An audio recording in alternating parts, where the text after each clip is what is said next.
Thank you, Brother Stanley, for the kind words of introduction. It is lovely to see you, the way that God is using you as well. I want to especially greet Pastor Joji, Pastor Baiju, TM George Sir, my friends, Brother Brinson, Brother Cyril.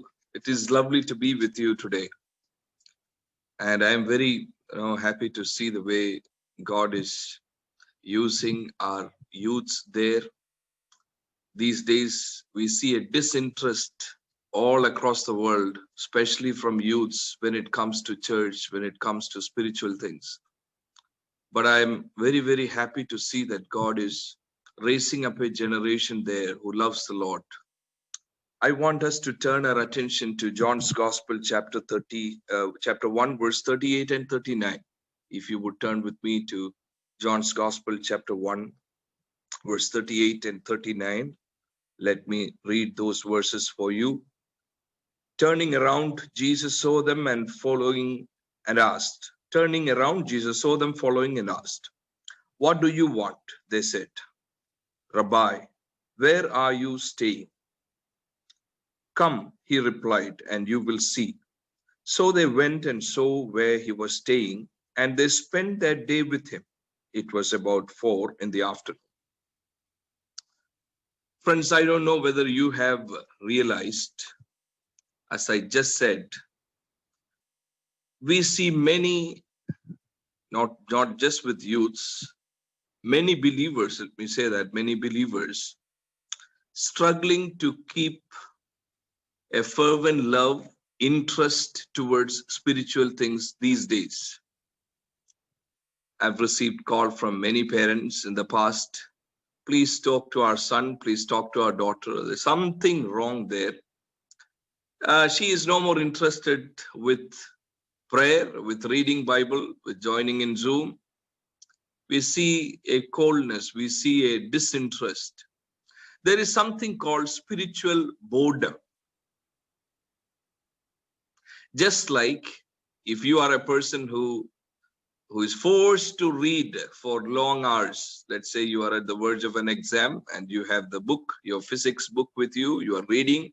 After 3 hours, you will feel bored. And if you are like me, then you would get up, go to the kitchen, ask your mommy, is there anything to munch? And you try to come after 3 hours fresh again for another 2 hours. It so happens sometimes after the exam in the summer break, if you are at home for long, 2 months, you will say, I'm feeling bored. We feel bored with exam. We feel bored with free time. And it is also possible if your family is taking a drive to a place, let's say it's a retreat. It's quite possible you can feel bored even in that place after 2 or 3 days. The first day it is exciting. The second day you try to manage, but the third day you'll tell your parents, let's go back. Let's go back. I feel bored. When it comes to spiritual things, yeah, we can understand, if we get bored with a place. And by the way, the simplest definition that I have come across for boredom is disinterest. Disinterest for a particular place. You have seen it, or there is restriction. There is nothing that excites you. There are people who say, no, this boredom is because there is no proper stimulation for the brain.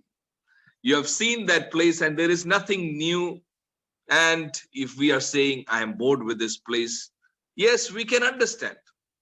But when it comes to reading Bible, when it comes to prayer, when it comes to youth meetings, when it comes to prayer, why is this tendency of disinterest? And I hope it is not a new thing. It is there everywhere. Disinterest. How can we overcome spiritual boredom? That is what I want to talk about in the next few minutes. How can we overcome spiritual boredom? How can we have a state of mind where we are fresh about spiritual things every day? No matter you are in the Lord for 60 years, still fresh, having a craving for the Lord, having a desperateness to know God. How can we have that state of mind? These are no new concerns. These are not new questions where people find answers for how can I overcome spiritual boredom. when I was just going through some materials, I've seen, now there are people who have asked this question and there are also suggestions made. For example, there are people who say, if you are feeling really bored with reading Bible, use different translations. If you're reading NIV, maybe then pick up NASB or the Message Bible or the Amplified version and try to cut that, kill that boredom with another translation.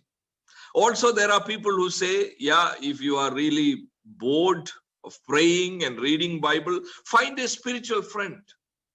A spiritual friend who can wake you up, a spiritual friend who can ask you difficult questions. Did you pray today?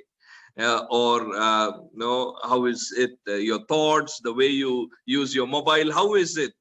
Is there anything in your life that it is not pleasing to you, pleasing to God? Find a friend. There are also people who say, yeah, if you are bored with your prayer life, then take a prayer walk. That is a way to break that boredom.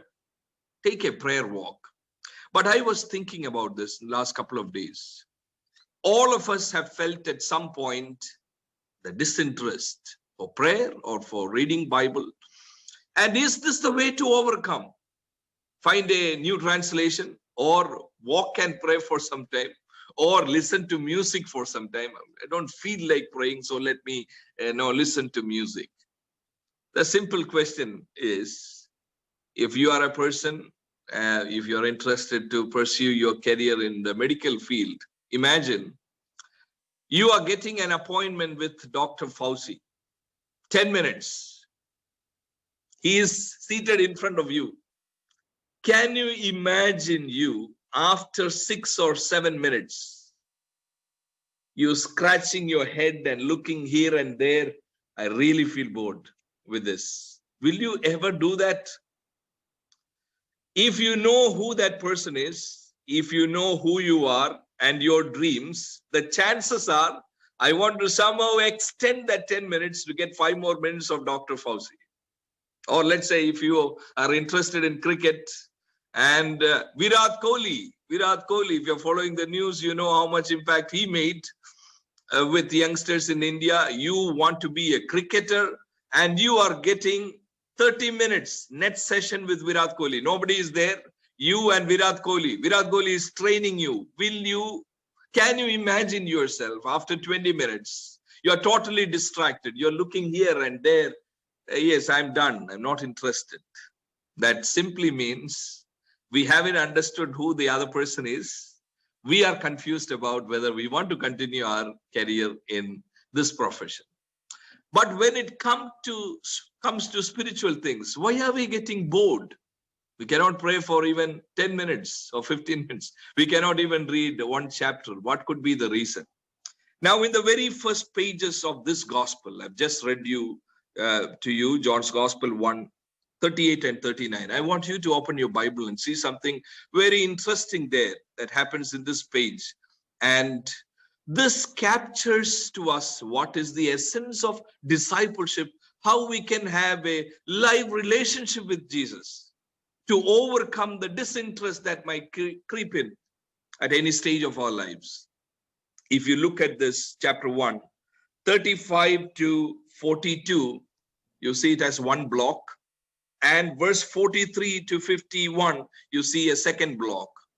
When you look into those two pericopes, 2 units closely, you will see John, the narrator, the one who is writing this gospel, is doing something very systematically. A reader cannot miss it.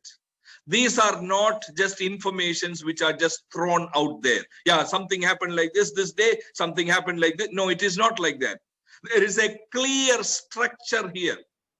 You know why I'm wanting you to see that? That shows these are not mere literal events that John is interested in. There are deep theological themes. Symbolically, John is using literal events. Yeah, he went there, he asked this question, but it is more than that literal question. There is something more that you see. You see principles underlying behind that. If you look at verse 35, the first unit starts with what? Look into that. 135, the next day. You see verse 43, the second unit starts with what? The next day. That itself is a clue.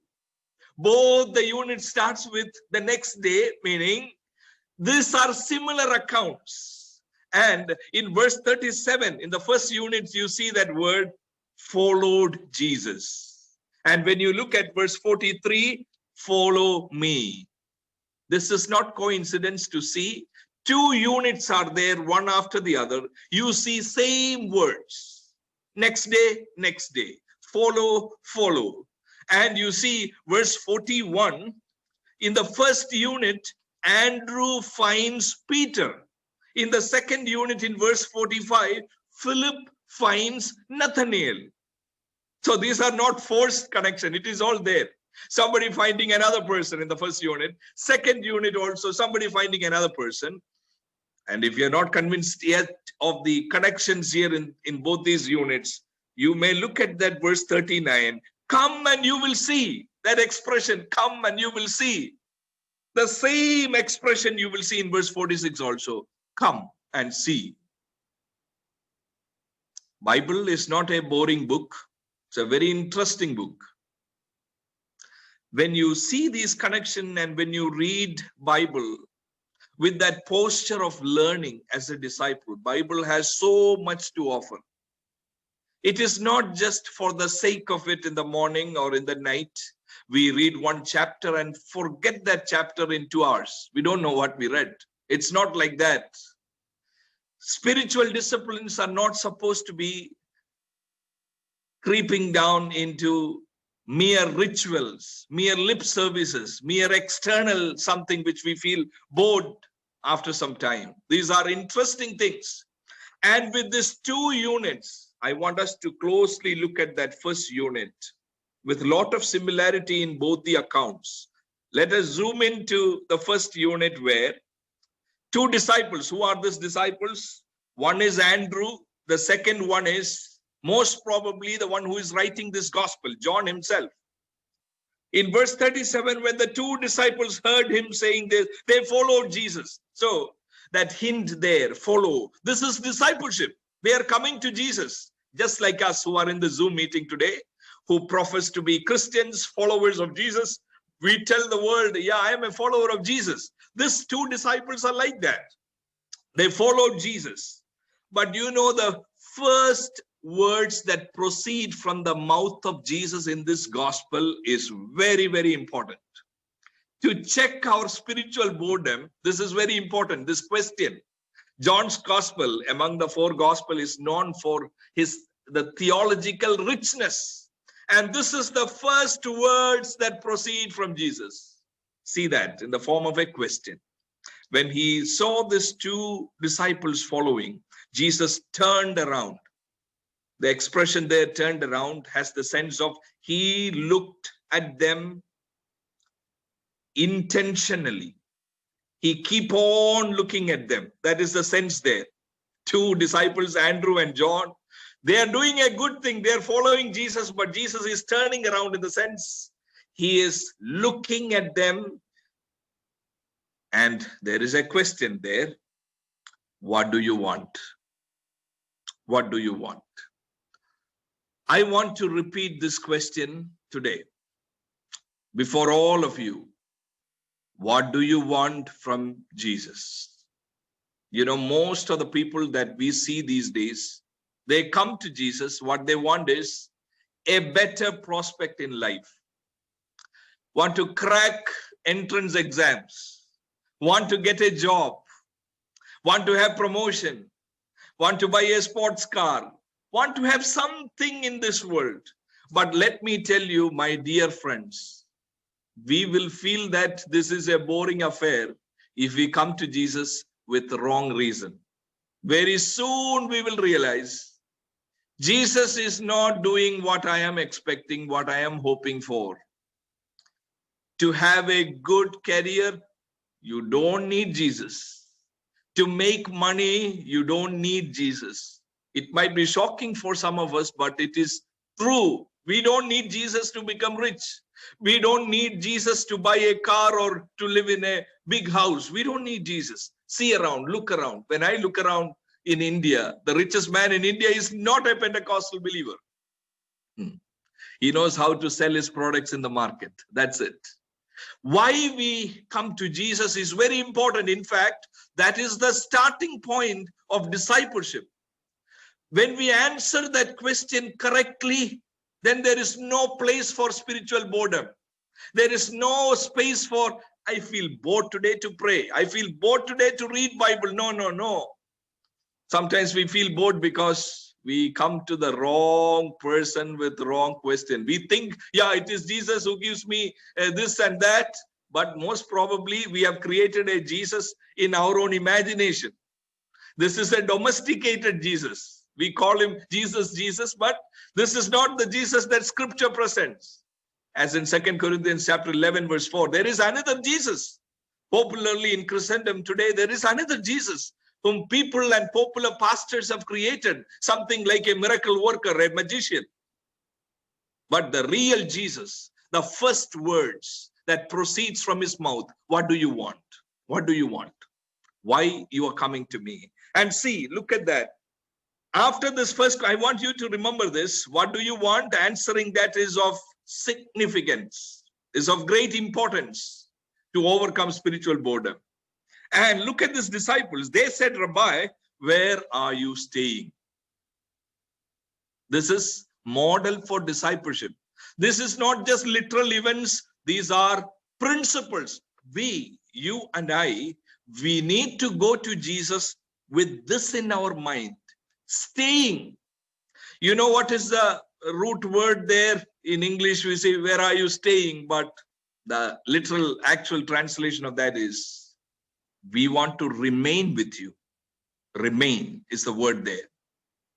This is the same expression that you see in 132. I saw the Spirit come down from heaven as a dove and remain on him. See that word? The same word is here as well. Jesus, we want to remain with you. Just like Spirit is remaining on Jesus. There is no boring. It is not a boring business. It is like a live relationship where you have somebody living inside of you. Just like we sing, come live in me all my life, take over. Come breathe in me so that I will rise up on eagle's wings. This is not a boring business. When spiritual life is only about external thing, cosmetic changes, only about some spiritual discipline. Did you read one chapter today? Did you take baptism?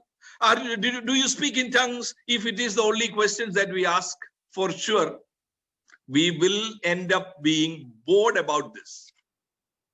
Spirituality or Christianity is not about cosmetic changes. It is not about some rituals. It is not about some lip services. It is about a live relationship. Jesus' question is, what do you want? What do you want?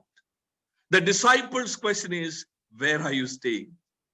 These are theological principles. Jesus is asking us today, what do you want? Can we go back to him and say, we want to remain with you? And see that, so they went and saw where he was staying and spent that day. As I told you, these are principles. There are principles underlying these expressions. And in John's gospel, this word staying is very, very important. When you look at chapter 1, verse 14, you know why Jesus came? Jesus came into this world to dwell among us. Or literal translation would say, to pitch his tent. Will you ever feel bored? When you get into your room, you are conscious of Jesus's presence in that room. You are able to see there is a tent there. Jesus pitched his tent. When you get into the room, you are aware of, yeah, God's presence is here. Jesus came for that. Jesus did not come into this world to create few people who will follow him and eventually feel bored. Why did we start this journey? What is the difference between me and others? I don't see any difference. I don't feel like praying. I don't feel like reading Bible. No, no, no, that is another Christianity. Real Christianity is, what do you want?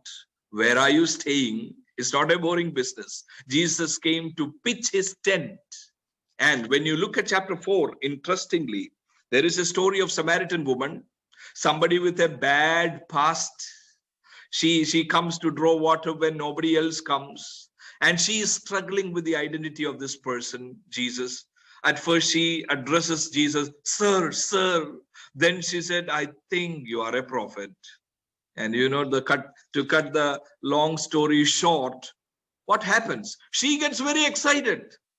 Just like Andrew is finding Peter, just like Philip is finding Nathanael, the Samaritan woman goes back and tell her whole people in the town, "Come, come, come. I will show you a man who told me everything. Come, come, come." This is exciting. This is not boring. When we are with classmates, it is not boring. You don't need to keep your head down. Yeah, if I go there, I read Bible. I'm a follower of Jesus, but yeah, that is how it is. My parents also go there, and that is why I am there. No, it is not like that. It is an exciting thing. Just like Philip went to Nathanael, just like Andrew went to Peter, just like Samaritan woman went to her village people and asking everybody, "Come, come, come, I will show you a man." And there also look at 440. Everybody look at 440. Chapter 4, verse 40. So when the Samaritans came to him, they urged him to stay with them. Again, you are seeing that word. Very important word in this gospel. What is discipleship? This is not boring. This is about having somebody staying with you. They urged him to stay with them. These are not mere literal facts. John is presenting principles of discipleship. Stay with. And he stayed 2 days. My friends, I want you to know this. If you're interested in worship leading music, Matt Redman or Chris Tomlin or somebody, just imagine you having a time with Chris Tomlin, 10 minutes. I am sure you will not be scratching your head after 8 minutes. I am bored with this. No, you will be excited. And think about Chris Tomlin is telling you, "Come, live with me for 3 months." How excited you will be. Or let's say, Matt Redman is telling you, "Come, live with me. I will take care of you, and you also perform it with me." Wow, we will ever be grateful for that. But to get 5 minutes of Matt Redman is a big deal, I'm telling you. To get 30 minutes of Chris Tomlin is a big deal. To get 30 minutes with Virat Kohli in the nets is a big deal. To get Dr. Fauci talk to you personally for 10 minutes, it is almost next to impossible. But Jesus stays with people, not for 5 minutes, not for 10 minutes, for the rest of your life. Today being the anniversary, may I call you in this new year 2021. If there is any sense of disinterest, if there is an ounce of disinterest where you struggle, I don't really get excited about these things. I'm more excited about my video game. I am more excited about my friends. I really don't get excited about this book. Then we have to start all over again, fresh. Jesus is standing on our way today, asking us this question: what do you want? Are we willing to go back to him with the right question? Jesus is asking us a question. Can we go back to Jesus and ask this question? Where are you staying? I want to remain with you. And you see Jesus asking that. Come and see. Come and see is also not just literal things. Yeah, come, you will see it. No, it is not. More than that. Come and see is both an invitation and a promise for all people who come to Jesus. Come is an invitation. You will see it is a promise. That is why here again in verse 46, you see the same words. Come and see. In this gospel, you see these words again and again. Come and you will see. In different other places, in 6:36, 9:35 to 41, 14:9, this expression, come and you will see. On this anniversary day, may I invite you all, come and see, taste that the Lord is good. This is not a boring business. This is an exciting thing. To be with Jesus, to allow Jesus to come into your lives, to have a deeper conversation, to have a live relationship, let me stop by reading John 15, where it's a rich passage where John brings all these themes together. And for sure, we see the same word there also in 15:4. Remain in me, and I also remain in you. No branch can bear fruit in itself. It must remain in the vine.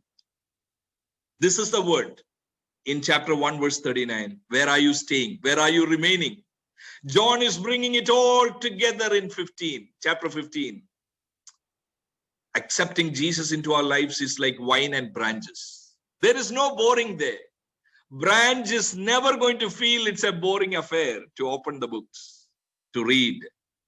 My prayer is that in 2021, you would open Bible with great expectation. Early in the morning, this is my dream, to see all of you open the Bible and ask Jesus, Jesus, would you speak to me today?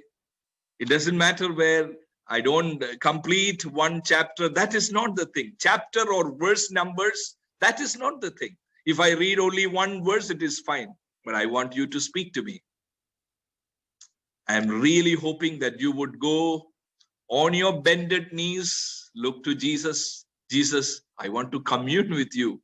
Just like if you are a medical student, Dr. Fauci in front of you. Just like Virat Kohli, if you are interested in cricket.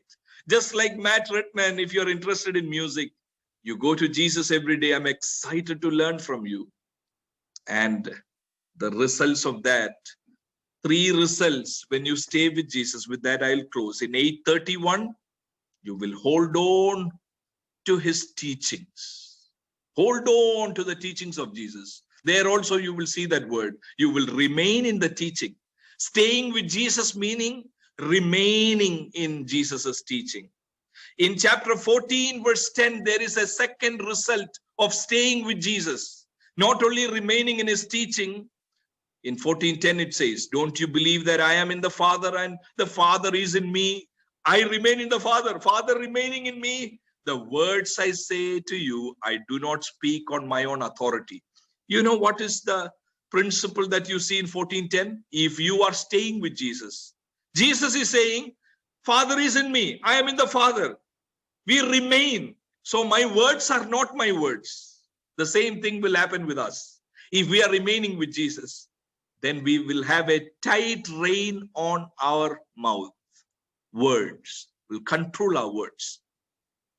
In 2021, remain in the teachings of Jesus. Have a tight rein on your tongue.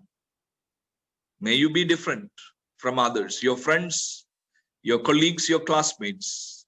May your parents see something has changed. That is nothing but, if it is just external changes, for sure, you are going to run into boredom very soon. If it is an internal transformation with the presence of Jesus, it is a growth, a consistent growth. Words. Thirdly and lastly, first, remain in teaching. Second, tight rein on tongue. 15:9 and 15:10 is the third principles there. If you keep my commands, you will remain in my love. If you want to stay with me, Jesus says, keep my commands, just as I have kept my Father's command. In remaining business, Jesus is our model. Just like Jesus remained in Father's love, we are also called to remain in his teaching, not to speak anything of our own, and thirdly, to obey his commands. May God richly bless you with this meditation. May your spiritual life be exciting. May you be a true witness of Jesus in the place where God has placed you. Thank you everyone for having me. God bless you all.